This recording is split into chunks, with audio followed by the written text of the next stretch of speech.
Hello guys, welcome to my channel. Mag-reaction tayo sa pagtaas ng mga bilihin. Simulan na natin. Sa sobrang pagtaas ng bilihin, paano na lang tayong mahirap? Halimbawa na lang nito ang video na ating panonoorin. Humihirit ang manufacturers ng aumento sa presyo ng mga pangunahing bilihin sa merkado dahil umano sa pagmahal ng mga gamit na raw materials at packaging. Yan ang ulat ni Clazel Pardilla. Hindi na napupuno ang grocery basket ni Dina.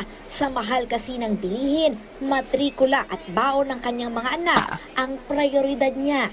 Kung ano na lang po talaga yung kailangan, yun na lang muna. Hindi na nga nag-i-stock eh. Paisa-isa na lang.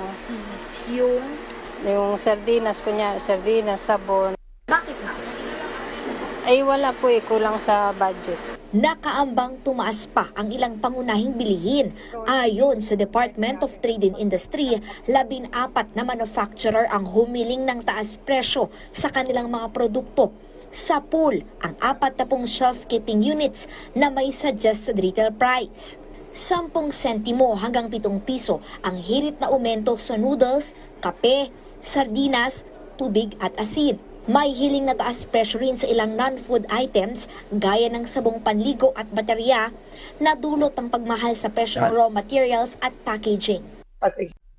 Napanood nyo na, humirit na naman ibang mga negosyante o mga manufacturer na magtaas ng presyo. Marami ang magkukulang sa budget dahil sa patuloy sa pagtaas ng mga presyo sa mga bilihin. Pati mga sardinas, noodles nagtaas na rin at sabon. Kung ano ang mas kailangan natin, yun pa ang mga nagmahal. Ang pagmahal ng mga bilihin lalong nagpahirap sa ating mga Pilipino. Dati, 1,000 pesos natin, marami nang mabibili. Pero ngayon, 1,000 pesos natin, parang 100 pesos na lang dahil sa pagmahal ng bilihin. O diba? Mabuti pang mga bilihin, may nagmamahal, pero itong gumawa ng video, walang nagmamahal. Charot lang. At dito lang nagtatapos ang ating reaction.